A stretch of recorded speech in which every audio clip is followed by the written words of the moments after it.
Welcome to the Gravity Well podcast. Here we break down heavy ideas into small buckets that you can handle. Our mission is simple: help us work through your dilemmas in conversation and process. Together, we and our communities will face our dilemmas and make the world a better place for all beings. In the spirit of truth, I acknowledge I am a settler on stolen Blackfoot Treaty 7 and Métis Districts 5 and 6 territories.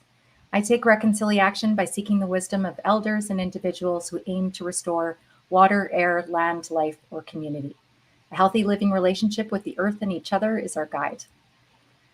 Welcome this morning. I have Bill and JP with me. We are broadcasting from coast to coast in Canada today, which I think is just amazing. So Bill is in Victoria, is that right, Bill? Yes. And JP, you're in Moncton. So is it New Brunswick? Oh my goodness, I meant to double check that this morning. Perfect. Okay, yeah. So thank you so much for being here, and I'll let you guys introduce yourselves, but I'm just going to frame up the conversation a little bit for folks. So today we're talking about greenwashing and a little bit of red washing if we can.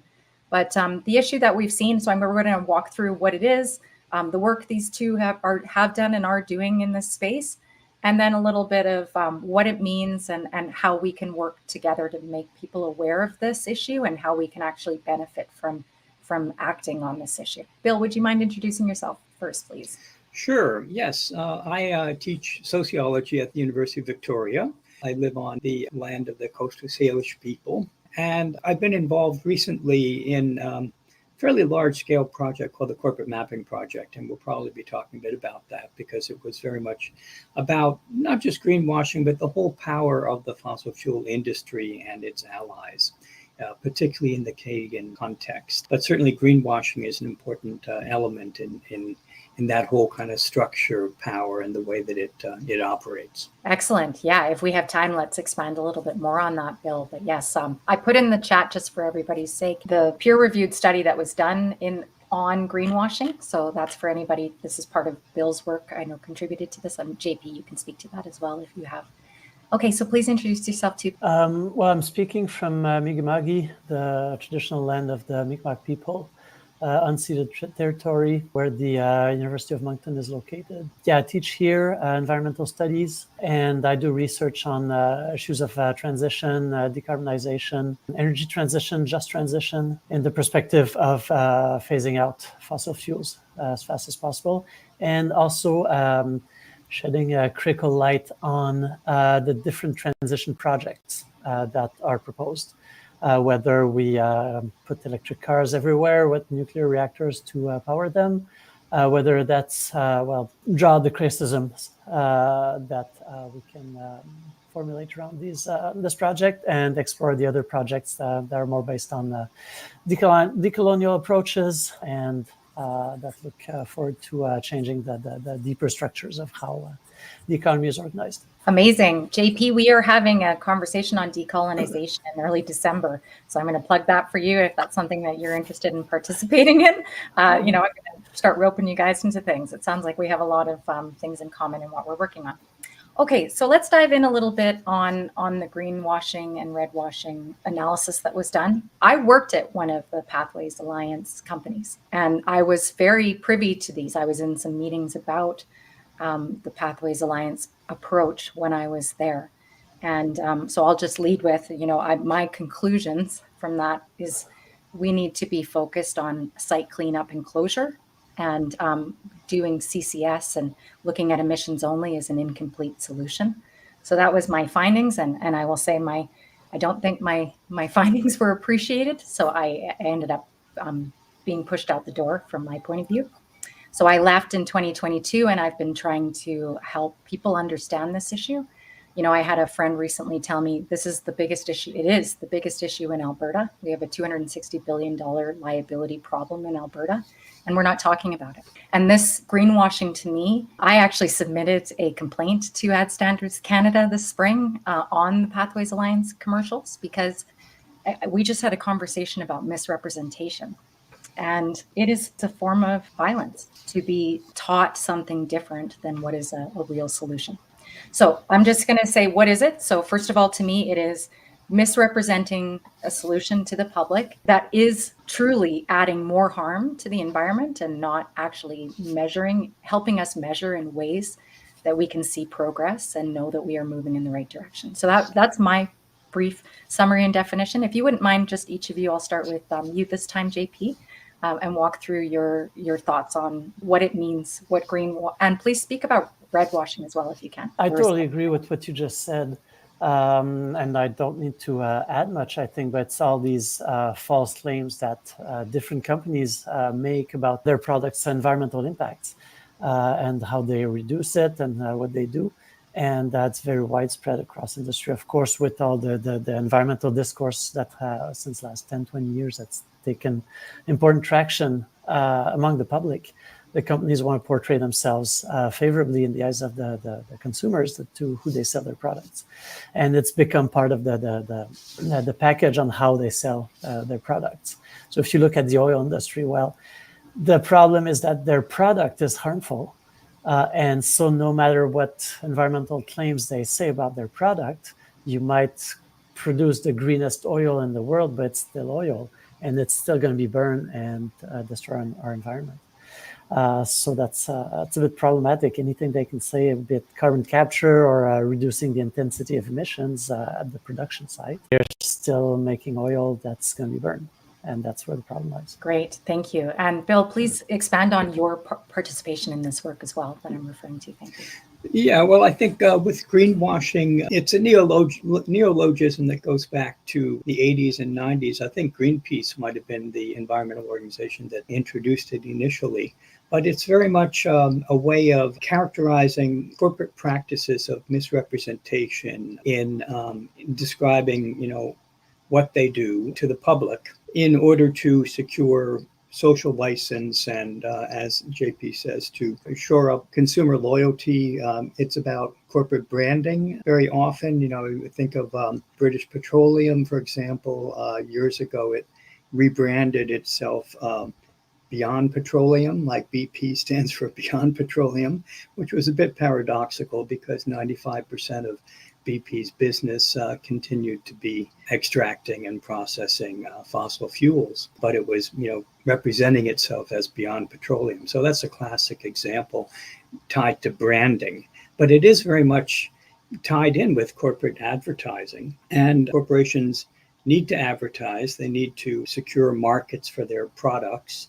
In these cases, as JP has said, the products themselves are deeply problematic, and we're, increasingly understanding how deep the problem is in terms of the use of fossil fuels to power like 85% of the global economy. But basically, the misrepresentation is dangerous because in greenwashing, we have messaging that promotes false solutions to the climate crisis and delays the kind of climate action that we really need to be taking. So, it's sort of the corporation is reassuring us that they're already doing the things that need to happen, and they have the plan. The Pathways Alliance is all about presenting this kind of plan for net zero that is deeply misleading in various ways, and we could talk about the details on that. But that's just one example local to Canada, but this is happening around the world, right? Corporate capital has these strategies for greenwashing. And, it goes back really beyond the term greenwashing. It goes back to a few decades earlier in terms of corporate social responsibility as a kind of way of trying to really create the image of a socially responsible corporation that's looking after the public and the needs of the people and so on and so forth. And so greenwashing is sort of a key example of that corporate social responsibility advertising. Corporations basically treat this as a budget item under advertising in their budgets, right? This is what it's really all about. But redwashing is, I think, really important in our Canadian context, where we have a form of settler colonial capitalism in which the land has been taken from Indigenous people. And that's a continuing process, and there's a lot of Indigenous resistance with a lot of support from non-Indigenous people in Canada. So that's very important that that's part of the political terrain, which is partly why redwashing occurs, in order to sort of counter the resistance, to try to again reassure the public that, oh, there's nothing to see here. We're basically working with indigenous communities, so that, the corporations will work with some indigenous band leaders to get agreements for putting pipelines on indigenous land and that kind of thing, and then show that as evidence of indigenous support, and that the corporation is taking precautions and providing revenue to indigenous communities so that they can develop economically. Much of it is about controlling the narrative, right? Controlling the narrative in a way that really promotes the interests of the corporate sector, in particular, what we call fossil capital. That is the large corporations that are really engaged in oil and gas extraction and processing and that kind of thing. But yeah, I guess that I think is the way I would summarize, the two basic concepts that we're working with here. And red washing, I think, is really important in the Canadian context, that the corporate sector is engaged in this. And I guess the only other point I'd make, just opening things up, is to note that I think over time, the greenwashing efforts have moved from individual corporate branding efforts, such as British Petroleum rebranding itself as Beyond Petroleum, to more collective efforts that are organized through groups like the Pathways Alliance, which brings together, the 6 major fossil fuel pipeline and extraction companies, all based in Alberta. And so they're coordinating their efforts. They have a whole kind of promotional program and lobbying program vis-a-vis governments to try to get the kinds of provisions they need to continue to support and subsidize the fossil fuel industry, particularly through boondoggle that we'll no doubt discuss, called carbon capture and storage. Yeah, thank you, Bill. That was such a tremendous opening to this. So some of the takeaways I heard in there, and I'll just layer in a bit for you. So in my view, as a former oil and gas employee, this greenwashing impacted me as an employee to trust in the leaders that I had, that we had solutions and that we were working towards those solutions. So to me, the benefit I knew personally from my experience, again, I worked what we called CO2 flooding fields back in 2008 and 2009. I worked Zama and Weyburn, Saskatchewan. Those are 2 fields that we were doing CO2 flooding in, which we saw recycle. We saw it then. We saw it not stay in the ground then. And we know that we have methane leaks. So again, thank you, Bill, for bringing in carbon capture and storage, and we can go in a little bit on that. But to me, the carbon capture and storage, since we know that methane leaks, since we know that we have that CO2 is more or less compressible than methane, it will escape, and it's dangerous. We know. So again, my lived experience, I worked the first shale gas play in Canada. I drilled the first horizontal well in BC in the shale gas play. And one of the problems we had was a high CO2 concentration. It's a 20% CO2 concentration. And that meant we had to upgrade all of our systems. And of course, most of those systems were built without that understanding. So now we have an opportunity for pipelines to rupture and leak because of this incompatible gas. Okay. So we know this doesn't work, and this is not new. Weyburn is at least 40 years old. We've understood this. So this is not something to be pursued, yet it's being presented as a solution, as you guys have said. And so to me, the cycle that we're in here is that we have this false solution being presented to industry. So then we have the public relying on people that are in the industry to say, no, we've got this, right? So I'm telling my friends, oh yeah, we're doing CCS. And then what happens is the government officials, so these politicians, then feel obligated to support the public because they're angry and they want to make sure that our industry is being looked after. So it's the cycle. And then they go as far as there was an excellent article, and I'll find it and link it in here, that the Narwhal did have recordings of TC Energy executives talking about their relationship with the US government and how they are driving these messages through to policy. So that, and I can say this, I was a lobbyist. I didn't appreciate that I was a lobbyist, but I was writing letters to the government. Now, from my point of view, I can be confident in that I was writing letters about site restoration. So the message that I was making to government is, if we want Indigenous participation, it needs to be in site cleanup. It cannot be in carbon capture and storage, because as you said, Bill, that is reinforcing this industrial system that is harming our environment. We need to move away from that industrial system. And who better to lead that? This was my messaging to the government, than Indigenous communities that have faced this issue for decades. So as you can see, I'm very passionate about this issue, and I'm really glad that you guys are exploring it.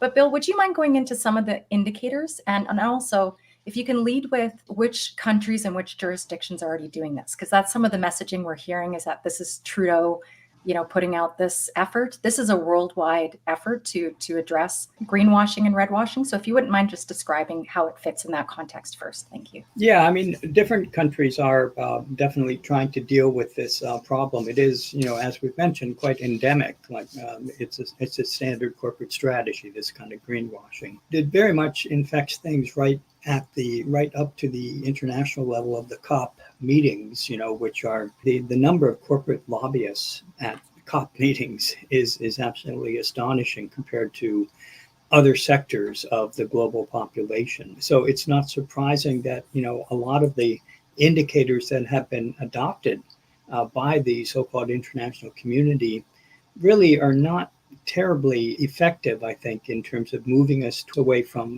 the fossil fuel capitalism that we're currently working under, right? I guess an example would be the whole kind of discourse of net zero, and how net zero comes into play at the COP meetings and then becomes adopted through certain mechanisms that enable corporations to sort of continue with carbon pollution in one area if they can make this claim that they're financing something happening somewhere else that can mitigate and compensate for the carbon emissions where the corporation is active.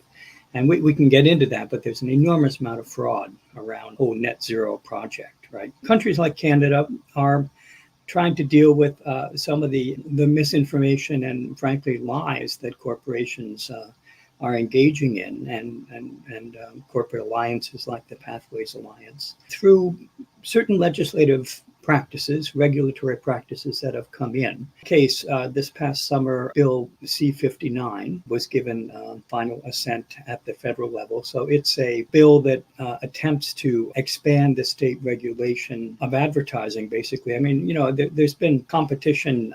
Regulators have been concerned about false advertising for a long time. There's been, laws on the books about false advertising. But this is an interesting initiative, I think, in the sense that it moves beyond just the narrow definition of protecting the individual consumer from a product that might not be effective or might be harmful, to a broader level of society and even the ecosystem as a whole.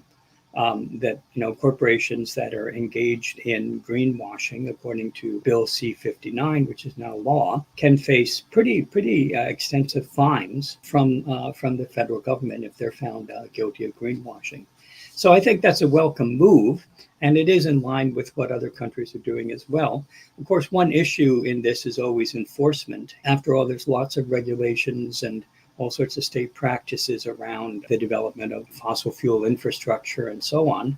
But we know that a lot of the regulators, like, for example, the BC energy regulator, used to be called the Oil and Gas Commission, is a captured regulator. It doesn't really, it basically just rubber stamps the proposals that come in from industry.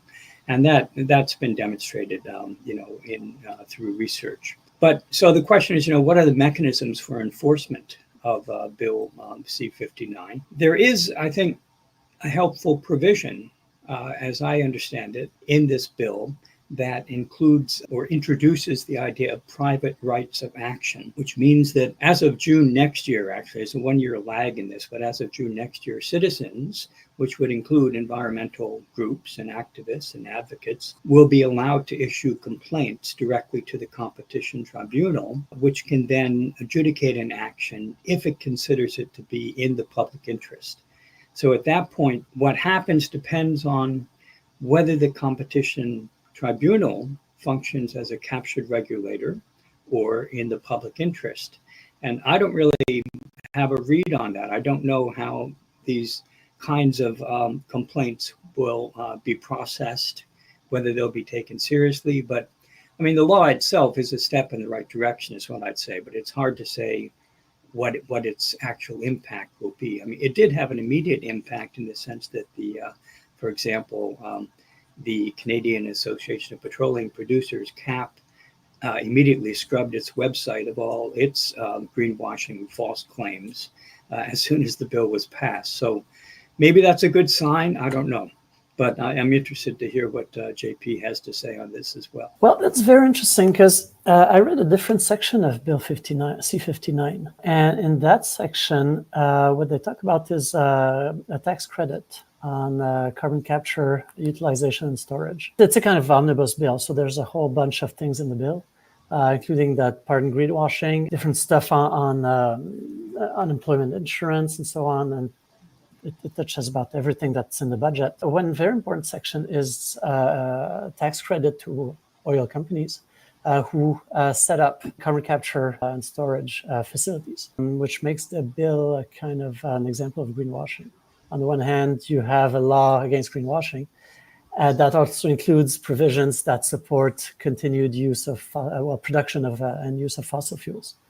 And there's also another part, another tax credit on clean industry investments, which is very interesting. It's a bunch of tax credit on renewable solar, wind, which also includes nuclear. So there's tax credit for nuclear power plants, specifically targeted at small nuclear reactors, small modular nuclear reactors, which the oil industry is looking to use in decarbonizing its production. So it's very interesting if you look at the bill in its entirety, how they fit a bunch of things together and they give handouts to the fossil fuel industry to balance out perhaps the provisions on greenwashing.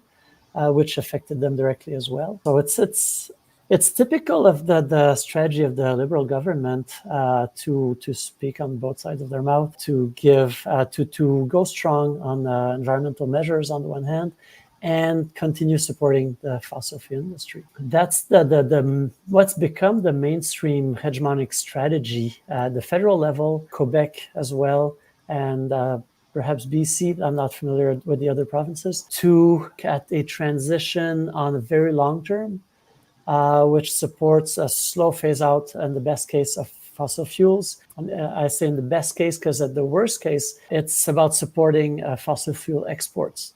So we reduce emissions in Canada, and we look good on paper for that, but we keep exporting the damaging fuel. And you could have, as I said, you could have the cleanest oil production in the world. It's going to be oil that's going to be burned. Whether it's here or it's elsewhere, it's a global problem. So if you just address it here, your national accounting, carbon accounting goes well. You look good on the international scene because you're reducing emissions, you're making your targets if it goes well, but you're still contributing. Canada keeps being a large contributor to the problem. So that's how it goes. And this package of the eco-modernist project that's being applied includes nuclear, which is extremely problematic for very different reasons, but it depends on a very, very damaging uranium extraction industry. And creates waste and is also the most expensive way to produce electricity, very expensive way to heat water, basically. So it's not economical, but it's one of the approaches that is being pushed by another industry separate from the fossil fuel industry. So it's interesting to look at the bill, how it's structured. They squeeze in things and they make big announcements. Actually, the federal announcement was neither on greenwashing or on the tax credits, but was on something else. And what came out in certain media was really heavily focused on greenwashing. And if you look at the bill, well, there's the tax credit that the people who are applauding the provisions on greenwashing lobbied against. Very interesting. Thank you. That's extremely helpful to know, JP.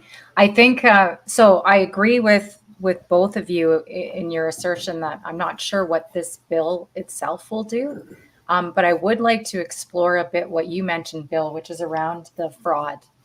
I think that's the reason why, excuse me, the companies wiped their websites immediately, because there is a broader issue here, which is fraud. There was an excellent article just put out by within the BOE report, which I'll add to this chat again here. But it talks about how this is a part of corporate governance now, which is subject to financial litigation if misrepresentation occurs in it. So one of my thoughts in terms of how this bill can be used to lever the corporate world, I think this is a way to do that. Because as you've both mentioned, we have captured regulators and we have captured governments clearly when we're putting out things that are supportive of both fossil fuel continuing through CCS, which we know doesn't work. You know, I just saw Mark Jacobson out of Stanford say we should be banning CCS across the board. And to me, that is the next move. So I think between the fraud and that, and I do want to say, because I keep forgetting to mention, and you're talking about it a bit, JP, because it's compartmentalized. We're talking about emissions, but we're only talking about scope 1 emissions. We're not talking about scope 2 and 3 emissions. And therefore, we're not truly representing Canada's contribution to the problem. So I'll be specific. We export first of all, we export 400% of our product today. So we only use 20% of what we are producing. And then of what we export, we mostly export raw product. So that product has to be processed elsewhere. I think it's 70% of our product is processed elsewhere. And therefore, those emissions are not being accounted for. So we are compartmentalizing the problem that way. And then the other thing is the Pathways Alliance is more than just oil sands. In advance of this discussion, I've been looking at the sites. As I said, Alberta has 275,000 sites that need to be cleaned up. Okay. We have a total of 325,000 sites. And of those 325, 215 are in the hands of those 6 companies. Okay. So that means 61% of the sites, the problems that we have in Alberta, are their responsibility. And those aren't even the oil sands sites. This is mostly on the conventional side. You know, I will say that the SAGD sites are included in those numbers, but what's not included is the 100,000 hectares of oil sands disturbance that we have to deal with, as well as the 1.7 trillion liters of wastewater associated with them. So, you know, there's a much bigger, broader issue that they're not letting us look at when we're only focused on emissions and we're only focused on the oil sands. So, yeah, I'm just going to tee up that. So can we talk a little bit, Bill, if you wouldn't mind, about this fraud implications, please? Well, yeah, there's a lot of fraud in the very, concepts that we're using here, particularly net zero and the way that net zero is supposed to be achieved. If we look at it, especially at an international scale, the way emissions are considered, there's scope 1, scope 2, scope 3, as you mentioned, Jenny. Scope 3 emissions are the emissions, very simply, that come when the fossil fuel is burned. And so in Canada's case, scope 3 emissions are left out of its own carbon budget. You know, it's responsible for its scope 1 and 2 emissions, that is in the production, refining of the fossil fuel, transportation, all of carbon emissions involved in those processes. But the actual burning, which is the whole point of extracting carbon in the first place, is not counted if it's burned outside of Canada. So all the exported fossil fuels are escape this accounting practice. And that's most of the emissions that are actually coming out of the tar sands and other facilities in Canada, like the fracking sites you mentioned in Northeast British Columbia. So basically the claim that Pathways Alliance, that they're on track or their plan is to move Canada to net zero emissions, they're only considering scope 1 and 2 emissions. They're not even considering the burning of the actual fuel, which is what as the tar sands continues to ramp up, it's just more and more carbon emissions. So I think that is a massive problem in itself, in terms of the way things are accounted for. But then if you look at how, as I say, internationally, how this works. The idea is that, and Canada's been a major champion of net zero at the COP meetings, right? Partly because it sees this to its strategic advantage in promoting its oil and gas industry.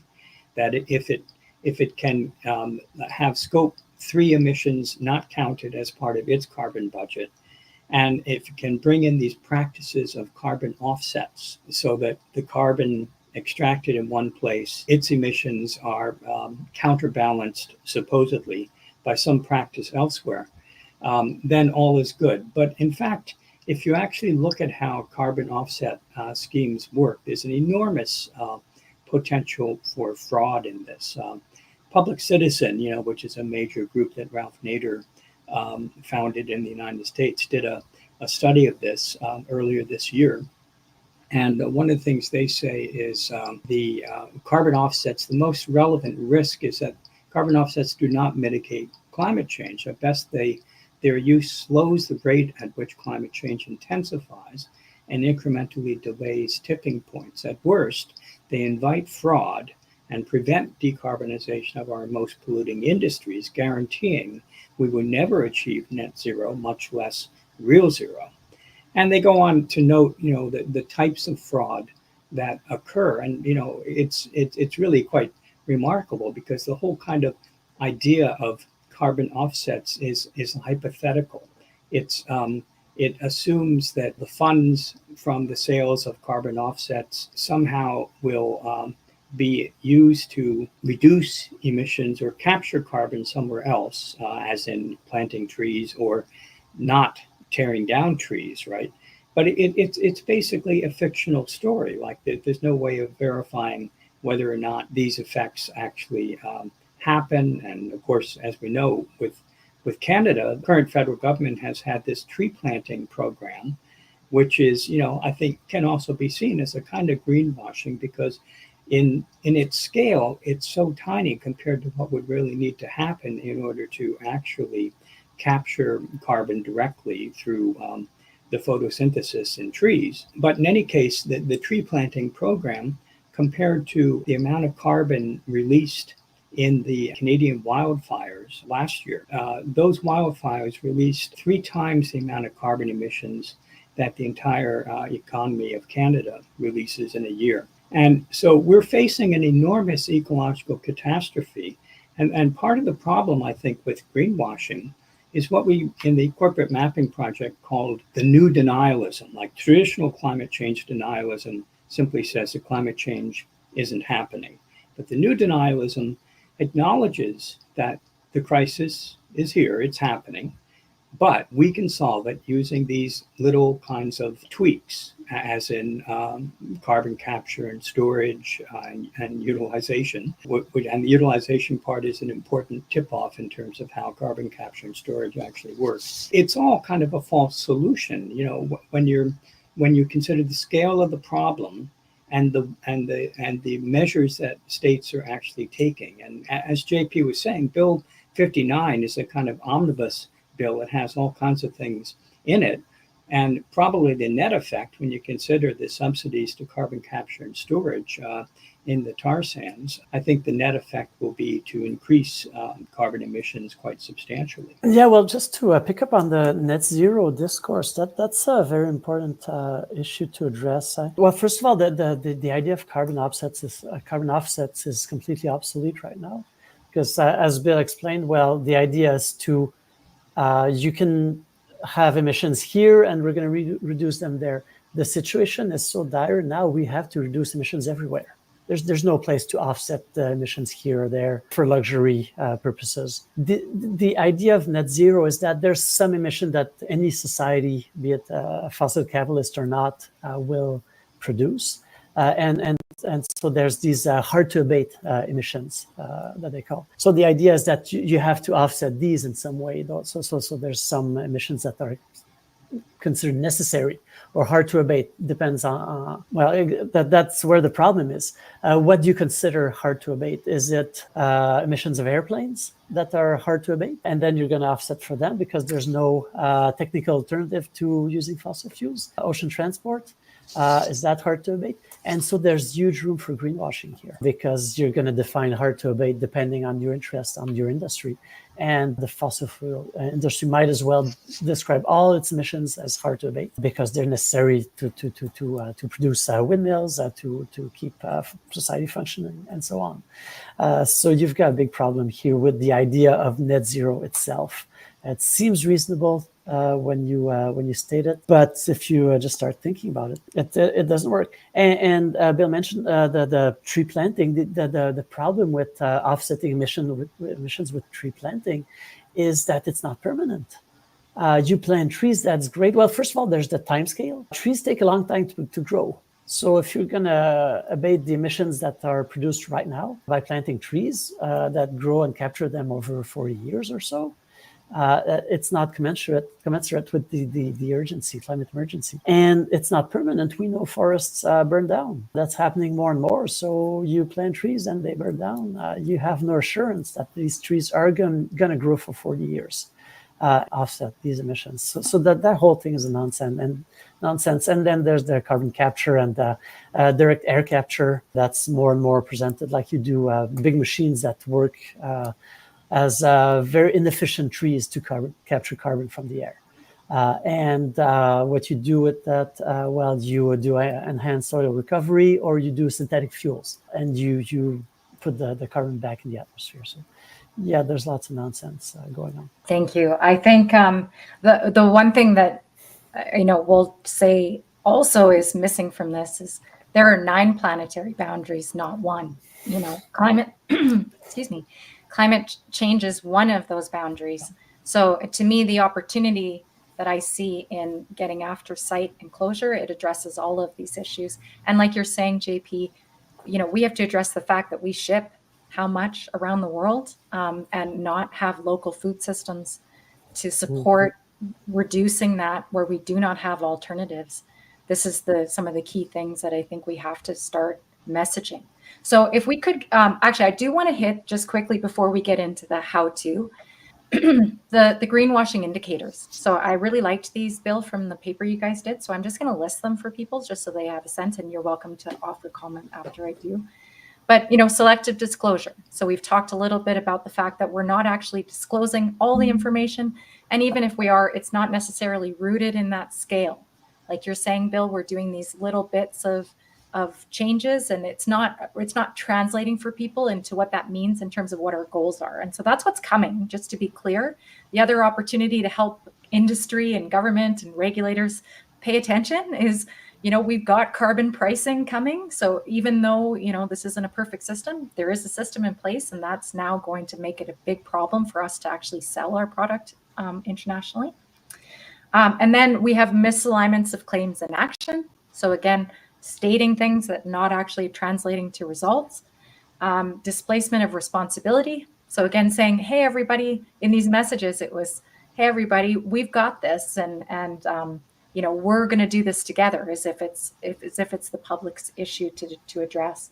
Not credible. So again, highly controversial practice. So we're saying CCS doesn't even work. We shouldn't even be exploring it. Comparison. So not really comparing things properly across different political jurisdictions, let's say.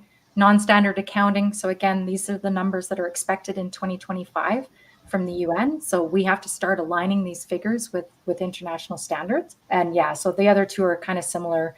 Inadequate reporting, so not enough. And then political sustainability. So understanding whether or not these policies are going to prevail from government to government. The carbon tax is one thing that we have an opposition leader trying to stop. So if we can talk a little bit now about the how, and Bill, you're welcome to expand upon what I just said. But how do we help the public understand, like we just described, this is an insufficient solution space, and how do we help them know how to use this for good, let's say? Well, if I can jump in, I guess, I think it's important for us to recognize that the struggle here, the issues are really about more than just stopping greenwashing, not just achieving a more transparent and accurate kind of assessment of what's happening, and preventing corporations from misleading messaging, which is sort of the greenwashing question. I mean, I think Charlie Angus's private member bill, which to some extent pushed the Liberals to bring in this kind of anti-greenwashing clause in Bill C-59.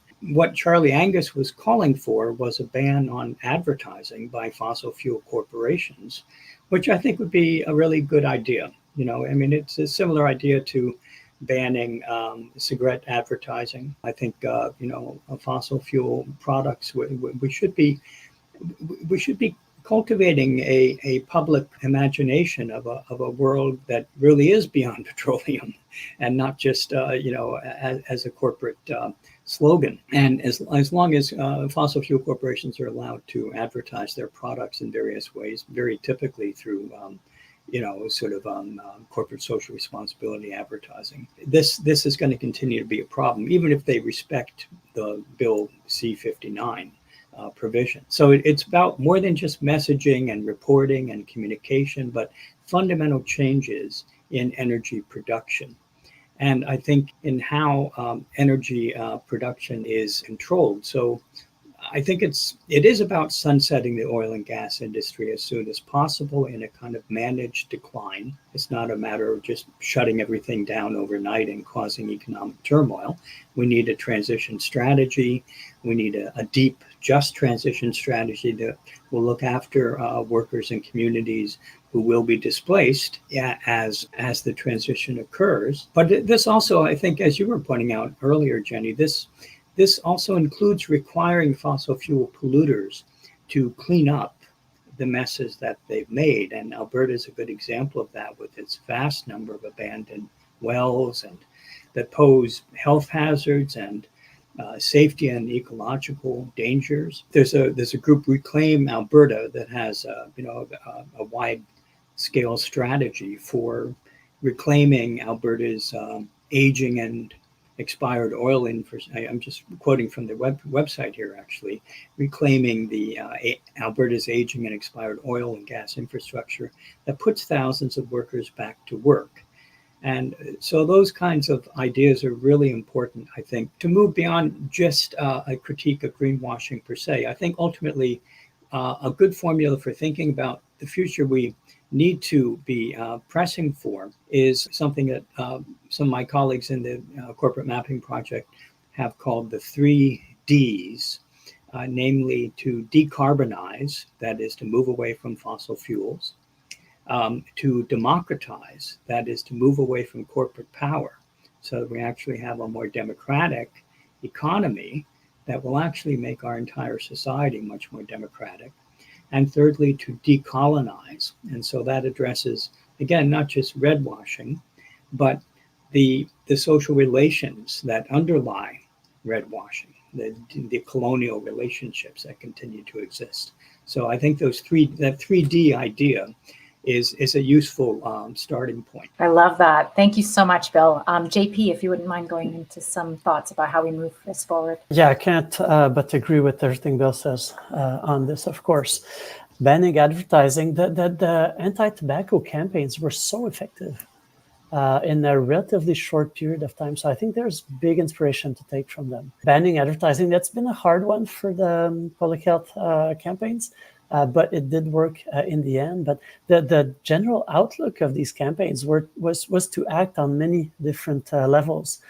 So you target messaging at individuals directly, but not just at individuals, because that we know that it affects 10-15% of people are going to change their behavior. So you target advertising, messaging at individuals to change behavior, but you work more broadly to delegitimize the industry. And in the case of tobacco, it included these messages on the cigarette packages. It included moving cigarette packages away from behind the counter in convenience stores to hidden underneath, so less visibility.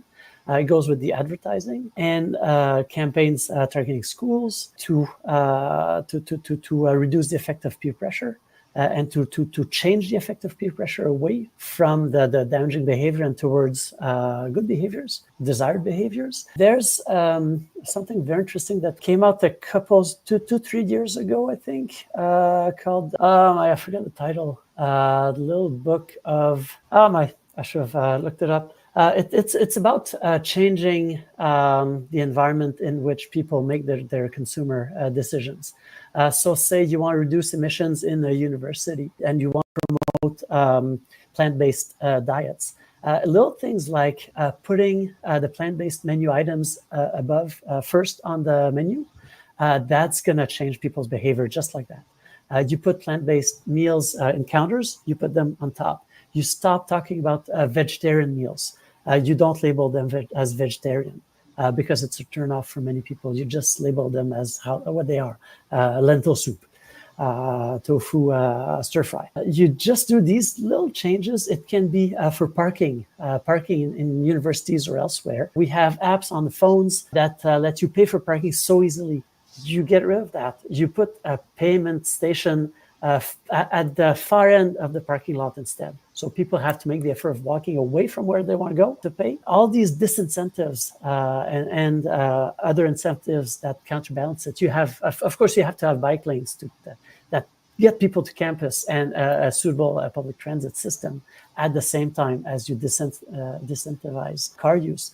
But it's about changing the structure of the environment in which people make these decisions. Of course, that's targeting consumer choices. There's much more than consumer choices, but it's broad changes like that, which are, many of them are fairly easy to implement. Universities have climate action plans where this could be embedded. Other institutions as well. Public institutions, private companies can also make these choices and implement these kinds of climate action plans that do have an effect. So I think that's something that would be important to think about. Bill mentioned changing energy production, control of production, very, very important. This is important. It opens up more broadly on structural changes. Who controls production and for whom? Are we going to put windmill fields that are built and controlled by large corporations who rake in the profits and take them in different other countries? Or is it going to be maybe smaller fields that are community controlled, co-op controlled and operated maybe? So that's the kind of stuff you might want to think about. We have one in New Brunswick, which is co-op private partnership, you could call it. So it's the company Acciona, based in Spain, that built the wind turbines, and they get most of the profit, but part of the profit goes every year to the community for community projects and to support the municipalities and the cooperative that was formed around this wind field. So you could look at initiatives like that as an alternative, and that slowly open up to post-capitalist alternatives, which also should be rehabilitated, because ultimately that's what we're looking for under different vocabulary. But a capitalist economy, can a capitalist economy function without fossil fuels? That's a big question. Many people say it actually can't, because it's impossible to provide that amount of energy without fossil fuels. So we have to look at degrowth. We have to look at reducing consumption, reducing production at some point, because I don't think that it's possible to sustain the same level of functioning as in rich societies. So rich societies, rich countries have to look at degrowth to make space for other countries, other places where they don't have enough because we're taking it all. And so recalibrate, rebalance international relations in that, and unequal ecological exchange that drains resources and wealth from poorer countries to rich countries to support lifestyles in rich countries. Yeah, this is so great, because I normally have R words that I use. So regenerate, restore, and you guys just gave me 5 D words. So I love decarbonize, democratize, yes. Decolonize. I agree. And regenerate and restore. Very important. Yeah. Well, 100%. But I love, yeah, thank you. Sorry, did I cut you off, JP? Did you have more? It all goes together. So yeah. Awesome. And then disincentivize. Like, you're absolutely the chance that we could potentially quickly alter people's actions, I think, is what'll come out of this. You know, for me, I feel a certain sense of confidence talking about, what I experienced in the lives, because of the fact that CAP, not just CAP, but all the Pathways Alliance companies took down their carbon capture and storage claims. So, I mean, this is corporate governance. So I just want to reiterate that that is, despite what this bill means, there is a corporate governance issue for companies. And what's interesting is the backlash of this C59 was, oh, you know, what these environmental companies, how are they going to prove what they're doing? Easily. That's what we do, right? Like this is our bread and butter, is trying to actually demonstrate what success looks like. So I think there's a big opportunity for good actors to stand out in this effort. And I think that's something to highlight as well when you talk about disincentivizing, but also incentivizing good behavior. And then degrowth, 100%. We have to accept the fact that we have everything we need. We don't need to extract anything more from this earth. It is now our duty to look after the ecology and make sure that, like you said, other countries succeed. The reason why I think that's so important is because if it's not thoughtful degrowth, it's collapse. That's what we're facing. And so I think it's really important that people understand that. So I see we have a few minutes left. I have somebody who's asked a question. Any suggestions on how to get the carbon accounting approach to include overseas burning of Canadian fossil fuels? Do you guys have any thoughts on that? I have a comment, but it wouldn't be. So I'll just say to that, I think that's what this carbon pricing system will ultimately do. Do you guys agree with that logic? To me, you know, the EU is basically defining what carbon pricing looks like around the world. And in that, unfortunately, Canadian oil and gas will not stand up for a couple of reasons. Number one, we're far from everywhere. And number two, we have lower quality. We have younger oil and gas. So we have a lot of byproducts. That's why I was talking about CO2, hydrogen sulfide. All of those things make our oil lesser grade, and therefore it doesn't stack up against other nations. So again, degrowth is coming. So being thoughtful and pushing back, again, I'm going to reiterate my thing, which is land stewardship laws need to be upheld and regulated across each province, not just Alberta and BC and Saskatchewan where we have oil and gas, but all of these industrial sites in every province need to be addressed and removed from the landscape with that. So anything final you guys want to add before we go? I know you wanted to run it the hour, but if you can. Well, yeah, I just would reiterate what you just said, Jenny, that we need to think in terms of land stewardship. And really, I think that's part of decolonization is, I think, recognizing the wisdom of Indigenous land stewardship and applying that to our current situation, which is an ecological catastrophe, right, in the making, where we are in a climate emergency. So we desperately need to shift from a kind of rapacious capitalist approach to the land, right, that simply externalizes costs and so on and so forth onto the environment and communities. And we need to shift to a vision of humans as part of nature and as stewards of the land. And I mean, there's lots of examples of that. As JP was saying, it's very much about all sorts of little changes that can happen in everyday life, as well as more structural policy changes. I think free public transit is a very important move, for example, in the medium term, or actually right now to be doing, to get people out of their cars, because the idea of simply shifting the energy source and now everybody's got an electric car, that's not going to work. To speak to the point about extractivism, lithium extraction and the other kinds of